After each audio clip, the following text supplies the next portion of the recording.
ito ang mungkahi namin ng Department of Transportation mag-issue ng department order at atasan na ang LTFRB na mamahala nito para sa ganon ay mabigyan ng kaukulang prangkisa yung mga motorcycle taxi at ma-regulate ng maayos. Nasa linya po ng ating komunikasyon si Attorney Ariel Inton, ang founder po ng Lawyers for Commuter Safety and Protection. Attorney, good morning po. Jade at Admar po inyong mga kasama. Maraming salamat po sa inyong oras. Maraming salamat din po sa pag-anyaya. Magandang umaga sa ating mga taga-subaybay. Unahin ko itong bagong utos ng Department of Transportation na ihinto muna yung onboarding o pagtanggap ng mga bagong drivers at riders. Ano ho bang masasabi po ninyo? Makakatulong ho ba ito o makakasama? Well, una, tingnan po natin muna bakit nagkaroon ng ang kanyang kautusan, no? Di umano ay yung daw listahan na sinubmit ng mga transport network company ay over the cap. No? Sabi nila marami daw alleged ghost riders. Kaya tigil na muna yung onboarding, sabi nila, at magkaroon ng investigasyon. Ngayon, sa LCSP, ang aming pong pananaw dyan ay dapat tingnan natin muna bakit nagkaroon ng ganyan. No? So dapat hinihimay muna natin yung dalawa kasi magkaiba naman po yung sitwasyon ng motorcycle taxi at nung TNBS. Dito muna tayo sa motorcycle taxi. Ang sabi sa motorcycle taxi ay meron daw kumpanya na nag-over the cap. Ano ba yung cap na sinasabi nila? Noon nagkaroon kasi ng motorcycle taxi na app-based pilot test noong 2019 ay nag-create ang Metro Manila Development Committee ng isang tinatawag na technical working group para sila ang mag-oversee ng isang pilot test ng motorcycle taxi kung ligtas ba ito o hindi sa mga pasahero. Ngayon, dapat 6 na buwan lang to, pero tumagal naging ilang taon na. Ngayon, noong panahon na yon, 3 ang na-accredit na kumpanya at binigyan sila ng mga cap. At yung cap na yon ay cap ng ilang riders ang pwede nilang i-onboard during that time. So, sa tatlong na-accredit ay proportionate yung pagbigay ng cap. Ibig sabihin, hindi equal, depende sa laki ng kumpanya at that time. Okay. Ngayon, over the years, yung dapat na pilot test lamang ng 6 months, tumagal kasi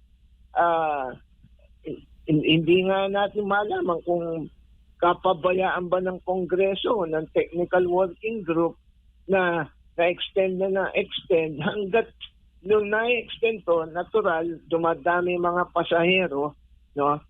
Ay ang sabi nila ay nag-o-onboard na ng higit sa cap itong mga to. Yan.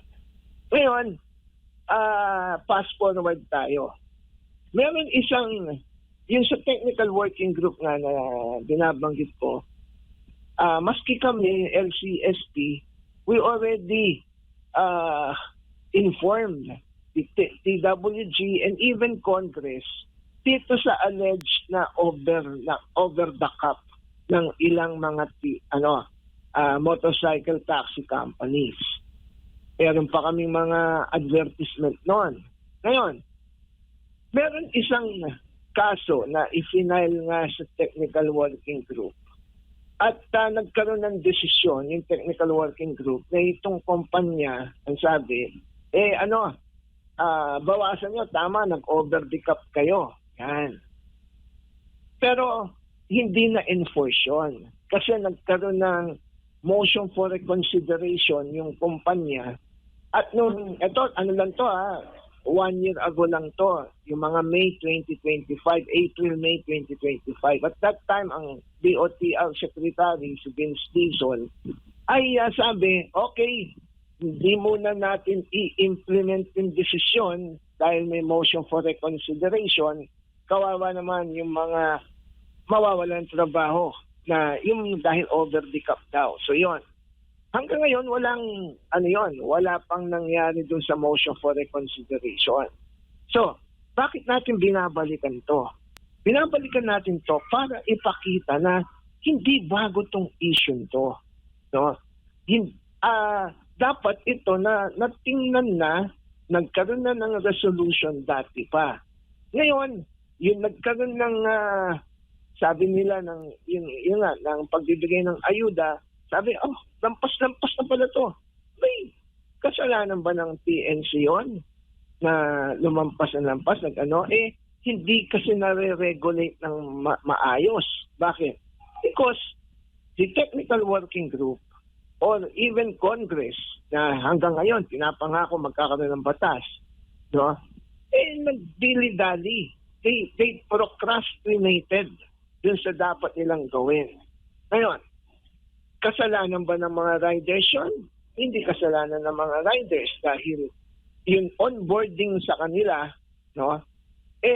Hindi naman regulated din. Okay, naglagay sila ng cap, pero walang ahensya na nakakapag-regulate nun pag onboard. At yun ang nangyari. Nung nagkaroon ng bigay ng ayuda, ay napagkamalan tuloy ng mga ghost riders kasi over the cap daw. Pero sa totoo, they are not ghost riders kasi pag ghost, ibig sabihin wala talaga. Hindi. Talagang riders yun. Kaya lang over the cap allegedly. So, yun ang So, yun, pinahinto. Sabi, wala mo na mag-over the cap. Ito yung epekto doon sa katanungan.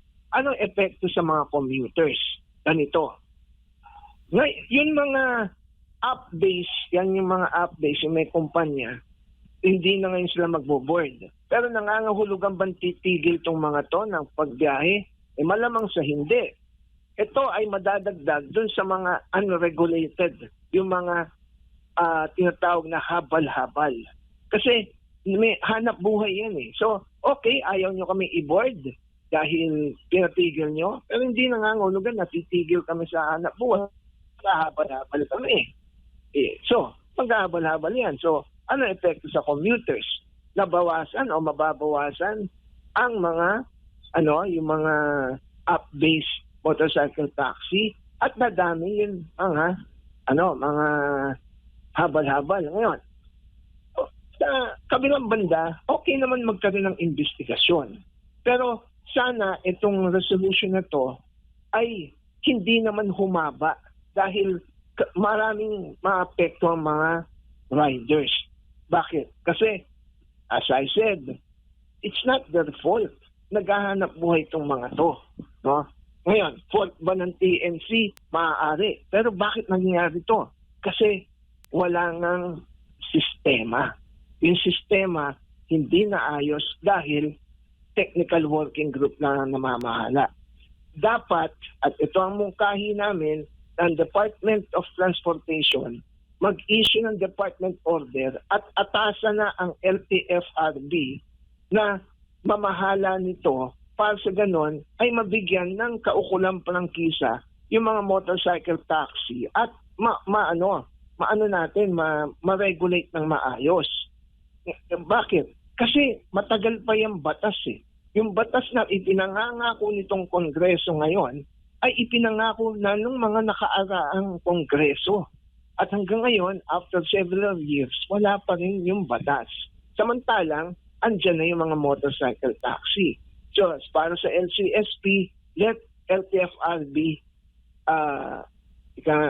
have the jurisdiction because they are mandated to oversee public transport. Opo. Pero hindi ho ba, madali lang ba yun, attorney? At yung paglipat o pag-atas ng DOTR sa LTFRB nga pakasiwaan itong pag-regulate? Opo. Madali lang po yan kasi yung technical working group ay binubuo rin ng DOTR, LTFRB, LTO, at ilang pang mga mga motorcycle taxi groups, di ba? Pero since hindi sila yung isang ahensya lang, mabagal, no? Saka wala namang mandate na iyon eh. Ang mandate nila is yun nga, several years back, ang mandate nila is to oversee a pilot test at ipasa sa Kongreso kung yaan ay maayos at ligtas yung motorcycle taxi. Sabi nila, nagawa na nila yun. Napasa na sa Kongreso. So, Congress, maraming ang panukala pero hindi na ipapasa. Po. Kung madali pala, bakit hindi ginawa ng DOTR na ilipat o atasan itong LTFRB na pangasiwaan itong pag-regulate nga sa mga motorcycle taxi, attorney? Ay, hindi ko po masasagot yan kung bakit hindi nila nagawa kaagad. Kasi ang LTFRB nga, isa na nga member dun sa technical working group, di ba? So, ibig sabihin, may knowledge na rin yung LTFRB dun sa kasi yung LTFRB chairman sits as the chairman of the technical working group. So, kung tutuusin, madaling ipasa kasi ipapasa mo dun sa taong nandun na. Yun nga lang, hindi as technical working group, but as LTFRB. At bilang LTFRB, meron executive order that governs its regulatory powers. No? Kasi ang kailangan dito, ma-regulate ng maayos. Ngayon, kung hihintayin natin yung batas, ewan ko kung kailan pa nila maibapasa yun. Opo, kasi abala ngayon yung Kongreso sa impeachment. Papaano yan? Baka matagalan pa.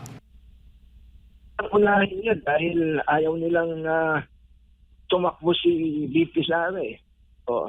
So yun ang kanilang yun ang kanilang priority. Opo. Pero balik. Yes. Apo, ano ko naman po yung kabila, no? Yun tinatawag na TNBS, yan. Yung TNBS four-wheel. Ngayon, sabi, marami rin nag-overread dyan. Yan, ito. Ngayon, ano ba nangyari? Dati kasi, Uber at Grab lang. Di ba? Ngayon, niregulate ng LTFRB yan. Take note na wala pa rin batas ang mga four-wheel na TNBS. Ang nagre-regulate dyan ay Department Order ng DOTR at mga memorandum circular ng LTFRB. So, pwede talaga yung motorcycle taxi, ganun din. Kasi app-based din. Pero, ano nangyari doon? Meron daw mga lumabas na tempo. Yung mga tempong yon, tempo tawag nila, but actually, yun yung mga hindi yung official na mga prangkisang inilabas ng LTFRB. No? Pero kapag tiningnan mo yung tempo at yung official na CPC, parehong-pareho. Talagang meron. Yan ang dapat imbestigahan. Saan nagmula yung tempo? Kasi kaya nila nalalabas yung tempo kasi naiinip nga yung mga operators, mga drivers na matagal lumabas yung kanilang provincial authority at yung kanilang CPC. At yung buwanan nilang hinuhulog sa sasakyan, tuloy-tuloy. Kaya pinatulan nila yung tempong yan. Pero yung tempo, pag nakita mo, kahit yung driver, yung driver, hindi nila malalaman kung peke o hindi. Bakit? Ganon din yung mga nakapirma eh. Yung mga board din at ng LTFRB. Ngayon, nagkaroon kami ng kaso dyan dati sa isa yung time, hindi itong kasalukuyang nakaupo yung mga dati, na sinabi na namin, imbestigahan nyo kasi pirma ninyo nandito. Pero wala nangyari. Hindi nagkaroon ng investigasyon. Ngayon, salamat na lang na may bago ng DOTR secretary na gusto nila pa-imbestigahan to. Ngayon, ito namang bagong LTFRB chief, talagang nag-introduce ng mga reforms para sa ganon ay hindi na tumagal itong mga labas ng mga papel, yung PA at CPC. At balik tayo sa tanong na maka-apekto ba yung dinabas ng DOTR? Opo, sa pasahero kung ito ay tatagal. Kaya nga sana ay mapadaling investigation kasi marami pong nasa applicate na mga applicants ay nakapag-apply na sa LTFRB. Nandun na yung mga papel nila. No? At marami rin na in process yung boarding nila, ito mga legitimate to, na maapektuhan sila because they could not board the app of the TNC. Kaya sana, okay yan, mag-imbestiga tayo kung ano nangyari dyan, pero sana mapadali ito para sa ganon, yung mga pasahero na marami yan, libo yan, ay hindi naman magkakaroon ng shortage ng sasakyang TNVS at ng motorcycle taxi. Bukod po doon sa nakikita po ninyong perspective ng mga commuters bago utos ngayon itong kautusan ng DOTR na magkakaroon ng shortage, nabanggit niyo mga po ng mga masasakyan, ay may possible din ho ba kayo nakikitang tataas din po yung singil sa pamasahe? Pag naghabal-habal, bakit? Wala nang regulation yun. Ngayon, yung mga TNC naman, mga TNBS naman, magkukolorum na rin yan. Bakit? Kasi may economics na kasi yan eh. Yung mga yan, hindi naman fully trade na yung mga sasakyan nila. Every month, nagbabayad yan ng monthly. Paano makaka-survive yan? Lalo na ngayon, nasa oil crisis tayo. Diba? So, yung investigasyon, dapat noon pa to eh. Alam naman nila yung mga nangyayari. Bakit hindi na imbestigahan ng mga nakaupo dati? Diba? At meron ng kaso. Yun nga, sinampol ko na nga yung isa na meron ng desisyon. Pero in-status ko. Ganyan ang mangyayari talaga. So, ang aming suggestion, kung mamarapatin po, yung sa motorcycle taxi, bigay na sa LTFRB para meron tayong ahensyang nakatutok talaga doon. At yung mga TNVS naman, tama yan, magkaroon tayo ng investigasyon dyan, pero sana tingnan din nila yung mga nakapag-apply na. Yung mga kasi yung iba kasi talagang walang application, nakatempo lang. Ayun, talagang, wala talaga, di ba? Yung iba naman, yung mga application ng pending. Kaya lang, dahil sa tagal lumabas yung mga papel, napipilitan sila dun sa tempo para makapag-survive. Habang hinihintay, ma-process yung kanilang application. So, dalawang yan. Kaya siguro, nalilito, with all due respect sa ating DSWD secretary, bakit ganito? Ngayon, meron pang tinatawag ng multi-homing. Baka yung mga pangalan ng sinubmit, nandun isa. Kasi multi-homing, pagka meron kang PA, pwede ka sa kahit anong TNC. Yung mga driver naman, isang nagda-drive din ng TNBS, ng taxi, ng tricycle, ng motorcycle, kaya nagtaganong-ganong yung listahan. Pero the point is, tao pa rin yun eh. No? Ang kailangan lang, hindi sila madoble ng kanilang ayuda kasi magiging unfair sa iba yon. Pero yung tawag nilang ghost, ibig sabihin na wala talagang tao, meron kaming reservation doon. No? Kung talagang ghost yun or hindi lang maayos yung kanilang papel. No? Parang ganito lang. Kailangan ba natin bigyan ng ayuda yung mga driver ng kolorum? Yes or no? Parang ganun lang. Iba yun. Kailangan ba natin bigyan ng ayuda? Yun hindi tao. Iba yun. Opo. Bago ko ipasa kay Partner Admar, Attorney, So itong bagong hakbang o kautusan ng DOTR ay may legal basis ho ba ito? Saan ho ba dapat, baga saklaw pa rin ho ng kapangyarihan nila itong pagbabawal o pagtitigil muna ng onboarding o itong pagtanggap nga ng mga bagong TNVS drivers o motor taxi drivers? Well, since dun sa ano tayo, dun sa TNVS, meron po kasi under sila ng LTFRB sa ngayon at ang DOTR meron silang department order para i-govern yung mga TNC. Pero pagdating sa motorcycle taxi, ang view po namin, yung DOTR dapat samahan ng mga ibang member ng technical working group para dun sa pagpapatigil dun sa boarding, sa pag-board. Kasi technical working group, yun namamahala doon. No? At wala naman sila magiging problema doon kasi halos lahat naman ng ahensya sa technical working group ay nasa ilalim ng DOTR. Attorney, magandang umaga. Si Admar po ito. Wala po bang kapitbahay man tayo sa ibang bansa na kahalintulad ng senaryo po natin, may TNVS, may mga motorcycle taxi, pero maganda yung kanilang batas na nakakasaklaw po dito na pwede nating paggayahan po? Kasi matagal na po itong sinasabi nilang pag-aaral at hanggang ngayon hindi pa sila tapos sa pag-aaral, Attorney. Ay, marami po. No? Halos lahat ng Southeast Asian nation, meron pong TNVS, meron TNC. Kasi bakit tumatagal yan? Hindi ko rin po malaman. No? Kasi pagka tinanong mo yung technical working group, even yung mga dating members niyan, na ngayon ay wala na sa mga kanilang ahensya, ang sabi nila, na-submit na namin yung report namin. 99.9 safe ang mga motorcycle taxi. Okay.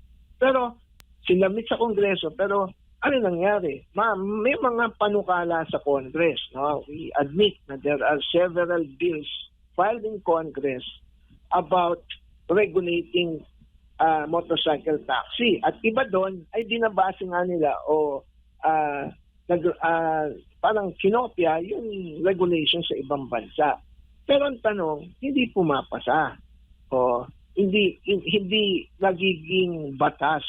Pumasa man yan hanggang doon lang sa siguro second reading, ganon. Pero in full process of legislation, hindi nila na-attain yun. At sa ngayon, andyan pa rin, no? Maraming naging problema sa motorcycle taxi na ang tanging technical working group lang ang mga ngasiwa, which I said was created by a mere resolution of one committee in the House of Representatives. Opo. Mahirap po ba kung idagdag pa itong motorcycle taxi na pangasiwaan po ng LTFRB or may needed ba na pondo ukol dito or mga tauhan, Attorney? Sa tingin ko po, hindi na po ganun ng hirap yan kasi meron na silang meron na ng study, no? Ang tagal na ng study, kumbaga sa study, yung dapat ng grade 1 lang yung pag-aaral. Umabot na ng high school Alam na ng yan kasi nandito na yan. Everyday meron ng motorcycle taxi, no? So I doubt kung magiging mahirap para sa isang ahensyang i-regulate yan. Given the circumstances at maayos naman yung mga nakaupo ngayon dyan at kayang-kaya nila yan. Ngayon, ang magiging lang po dyan is kailan yung batas. Saka, ang maraming nagtatanong, so, bakit ba isa sa batas nila dyan? Kasi, dun sa ang motorcycle taxi kasi, ang motorsiklo, no? Yung motorsiklo, pagka binasa niyo yung traffic code at yung ilang mga transport laws, ang motorsiklo is not or cannot be used as public transport, yung mga two-wheel vehicle. Ngayon, bakit yung tricycle? Yung tricycle kasi may dinagyan ng kaya tatlo na yon. Saka meron kasing mismong batas yan sa local government. Pero sa two-wheel, ang sabi nila, kailangan maamendahan yon na payagan na yung two-wheel ay maging public transport. Yun yata ang gusto nila isabatas among others, pati yung mismong regulation. Kasi may mga congressmen na doon sa lalo sa probinsya na maraming habal-habal, ang kanilang view ay hindi dapat national ang oversee, kailangan parang tricycle local kasi marami doon habal-habal. Hindi yung habal-habal kasi hindi updates. So, paano na lang yung mga habal-habal? Ang sabi nila, dapat ma-regulate din yan.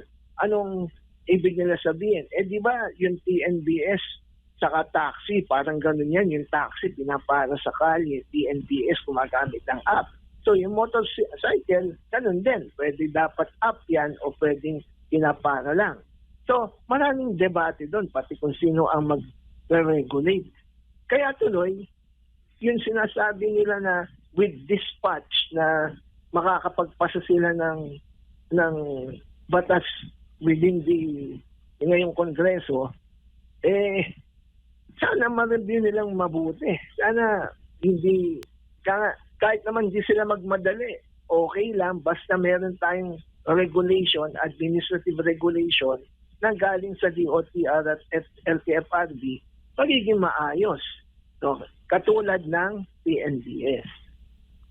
Opo. Sa presensya po ngayon ng mga motorcycle taxi, ng mga TNVS, nasasapat na po ba ito, attorney, sa kailangan na bilang ng transportasyon para sa ating mga kababayan po? Yun yata ang isang gusto rin ng DOTR, yun ang bilang. Yun ba talaga ang dapat? Yung bang dating ginawa sa mga motorcycle taxi, yung cap na yon, bakit nag-o-over? So, ibig sabihin ba kaya nag-o-over to ay talagang yung demand, napakadami na yung dating cap na nilagay na many years back ay hindi na sapat sa mga manana. Kasi ako, I for one, I'm pretty sure na mas maraming pasahero ngayon ng motorcycle taxi na yung cap dati na nung ginawa several years back ay hindi talaga sasapat yon, no? Kaya nga dumami habal-habal. Ngayon sa TNC naman, sa TNBS, marami kasi yung mga TNBS, hindi kasi yan regular na nagbiyahe. Meron dyan na ang kanila niya, pagka nakuha ko na yung pambayad sa sasakyan monthly, okay na ako. So, hindi mo masasabing regular silang bumabiyahe. Yung iba naman, yung mga tinamaan ng pandemya at iba pang isinuko na sa mga bangko yung kanilang mga unit kahit na may mga PA na sila kasi hindi na kayang bayaran. So yung pabawas din yon. Yung mga mga sasakyan na yon. So kapag hinimay mo yan sa listahan, talagang marami kang i-consider na para sa ganon malinis yun listahan. Pero di po ba yung mga kumpanya po nitong motorcycle taxi, mga TNC po, attorney, nakakaalam naman po siguro sila kung mababa yung demand, hindi na sila magtatanggap din ng mga bagong aplikante nila? Well, hindi kasi ako TNC, no? May algorithm kasi sila dyan, no? Para nila, yung yung kailangan nila for a given time. Kasi iba kasi yung rush hour Pag rush hour, kaya nga marami nagre-reklamo na during rush hour, lalo na kapag mga holidays na mahirap mag-book, di ba? So, yun ang isang doon, yung algorithm na yun. Pagkano rin yung pasahe nila, yun isa dapat na tingnan din. Kaya yun, Opo. Kung gaano kadami, well, depende yon sa demand ng mga mananakay. Kasi hindi ito yung parang jeep lang o hindi parang jeep o bus na isa lang yung dinadaanan, may rota. Ito hindi. No? Ito is paparahin at hindi specific yung route. Specific probably yung territory kung saan sila, but not the route. Opo, huli na lang mula sa akin, attorney, nababanggit niyo po yung pamasahe. Sa kasalukuyan po ba sa mga TNC or TNVS at itong motorcycle taxi, naayon pa rin po ba yung pamasahe pong kanila pong hinihingi sa mga pasahero, or baka magtanong yung ating mga pasahero, hindi po ba pag mas maraming nag-aalok, mas the more na dapat mas mababa o competitive po yung pamasahe po dahil sa dami na rin po ng mga TNVS, sa dami na rin po ng mga motorcycle taxi, attorney? Well, ang alam ko po, meron silang nakabinding din sa LTFRB petition for increase of fees. Yun yung 2025 of towards the end of 2025, may mga binago na rin yung present LTFRB leadership dun sa fare methodology nila. Pero na yun, kunyari, nag-book ka, kung nasan yung sasakyan papunta sa'yo, yun, singil na yun. So may mga binago na rin para dun sa para ma-address yung problema nila sa pasahe. Ngayon, yung petition naman na final nila, wala pa yatang decision niya. Opo. So far naman po, attorney, sa perspektibo po ng mga commuters, wala po kayong mga natatanggap na maraming reklamo dahil sa pang-aabuso ng mga TNVS or mga motor taxi drivers po? Well, meron at meron mga complaint against the drivers, at meron. Opo. Like in any other denomination, meron mga ganyang sumbong sa amin, kaya itinapasa po namin yun sa LTFRB. Siguro, attorney, huling mensahe po ninyo para sa ating mga kababayan at nanonood at nakikinig po sa mga oras na ito. Well, sa transport, nga po, it is one of the hardest hit sector dito sa oil crisis na to. Kaya kinakailangan natin talagang maalalayan. At mabigyan po ng kaukulang solusyon yung mga nagiging problema dito sa dulot not only by the oil crisis but yung pangkalata na rin. Kasi yung mobility ng tao, importante yun. In our lives, in our economy. So sana nga, makapagtulong-tulungan tayo na even if we have different political biases, etc., pagdating sa ating mga commuters, tingnan natin mabuti kung ano yung para sa commuters and at the same time sa transport sector. Ayan. Attorney, maraming salamat po sa inyong oras. Magandang umaga po sa inyo. Magandang umaga po at maraming salamat din po. Ayan po mga kababayan, si Attorney Ariel Inton, ang founder ng Lawyers for Commuter Safety and Protection.